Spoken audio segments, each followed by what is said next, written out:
Broiler মুরগি দিয়েও যে এত সুন্দর রোস্ট রান্না করা যায় হয়তোবা আমার এই ভিডিওটা না দেখলে আপনারা জানবেনই না। আসসালামু আলাইকুম, আপনারা সকলে কেমন আছেন? আশা করি সকলে অনেক ভালো আছেন। অনেক দিন পর লং ভিডিও নিয়ে আপনাদের সামনে চলে এসেছি। আমি শ্রাবণী, আর আমার ছেলের নামে আইডি খোলা। অনেকে হয়তোবা জানে আমি মেয়ে না ছেলে, অনেকে কনফিউশনে পড়ে যায়। আসলে আমি মেয়েই পেজ চালাই, আমার ছেলের নামে আইডি খোলাটা এই জন্য। তো এখানে হচ্ছে খুব সুন্দরভাবে 4টা রান মানে লেগ পিস সুন্দরভাবে কেটে ধুয়ে পরিষ্কার করে পানি ঝরা দিয়ে নিয়েছি। তারপরে ঝাল, লবণ, হলুদ আর এক টুকরা আর কি লেবুর রস দিয়ে ভালোভাবে মাখিয়ে ওভারনাইট রেখে দিয়েছিলাম, মানে একটা রাতের জন্য রেখে দিয়েছিলাম। তার পরের দিন সকালবেলা চলে এসেছি রান্না করার জন্য। তো এটা ছিল শুক্রবারের দিন, আর আমার ভিডিওটা ছাড়তে একটু লেট হয়ে গেছে, কারণ লং ভিডিওতে ভয়েস দেওয়ার জন্য একটু সময়ের প্রয়োজন হয়। আর এখানে হচ্ছে প্রথমেই পেঁয়াজটা বেরেস্তা করে নিচ্ছি, কারণ রোস্টে তো পেঁয়াজ বেরেস্তা মাস্ট লাগবেই। আর সঙ্গে 4 পিস ডিম আমি হালকা করে ভেজে নিব, আজকে রোস্টের সঙ্গে ডিম ইউজ করব।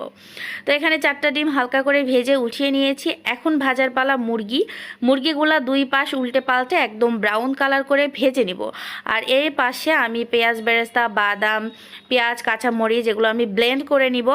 তো প্রথমে পেঁয়াজ আর কাঁচামরিচ সুন্দরভাবে ব্লেন্ড করে নিয়েছি, আর রোস্টের মশলা দিয়ে রোস্ট রান্না করব সেগুলো একটু দেখিয়ে দিলাম।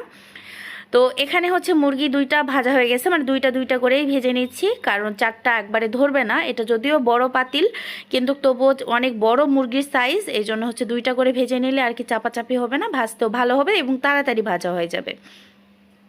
তো 2টা যখন ভাজা হয়ে গেল আমি উঠিয়ে নিয়ে আবারও 2টা দিয়ে ভালোভাবে ভেজে উঠিয়ে নিব। আর ওই তেলেই আমি কিন্তু হচ্ছে সুন্দরভাবে গরম মশলা কয়েকটা দিয়ে দিব। তো এখানে তেজপাতা, সাদা এলাচ আর দারুচিনি আর একটু আস্ত জিরা দিয়ে দেওয়ার পর পেঁয়াজ আর কাঁচামরিচ মানে বেটে রেখেছিলাম সেটাও সুন্দরভাবে দিয়ে দেওয়ার পর ভালোভাবে কষাই করে নিব। এখন দিয়ে দিব একটু ঝাল আর একটু লবণ, হলুদ হালকা করে দিয়েছি, একদমই কম।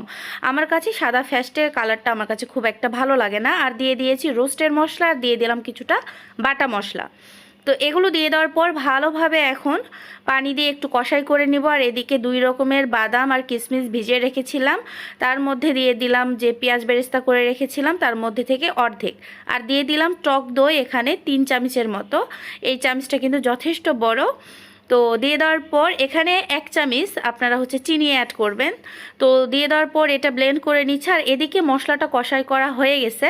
তো এখন হচ্ছে সুন্দরভাবে মশলাটা একদম কষাই করে একদম লাগা লাগা করে ফেলে দিব, তেল গড়া করে।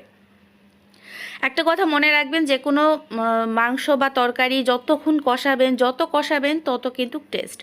আর যেটা হচ্ছে দই এবং হচ্ছে বাদাম, পেঁয়াজ বেরেস্তা ব্লেন্ড করে রেখেছিলাম, এখন এগুলো দিয়ে দিলাম। দিয়ে দেওয়ার পর এখানে আরও কিছুটা পানি দিয়ে একদম কষাই করে এটা নামিয়ে নেব। যেহেতু মুরগির মাংস খুব ভালোভাবে ভাজা হয়েছে আর অনেকক্ষণ ধরে কষিয়েছি, পুরাপুরি সেদ্ধ হয়ে মাংস একটু খুলে খুলে আসতে লাগছে, দেখতেই পাচ্ছেন। তো পানি দিয়ে কিছুক্ষণ একটু জাল করার পর ডিম আর একটু দিয়ে দিলাম চিনি, দিয়ে দিলাম আস্ত কিছুটা কাঁচামরিচ দিয়ে দেওয়ার পর কিছুটা দমে রান্না করেছি। রান্না করার পর পরিবেশন করতেছি। আর আপনারা শিরাটা আপনাদের পছন্দ অনুযায়ী রাখতে পারেন। আর রান্নাটা আমার একদমই হয়ে গেছে, খুব সুন্দরভাবে পরিবেশন করতেছি। রান্নাটা কেমন লেগেছে অবশ্যই কমেন্টে জানাবেন। ফলো করে আমার পাশে থাকবেন। আল্লাহ হাফেজ, আসসালামু আলাইকুম।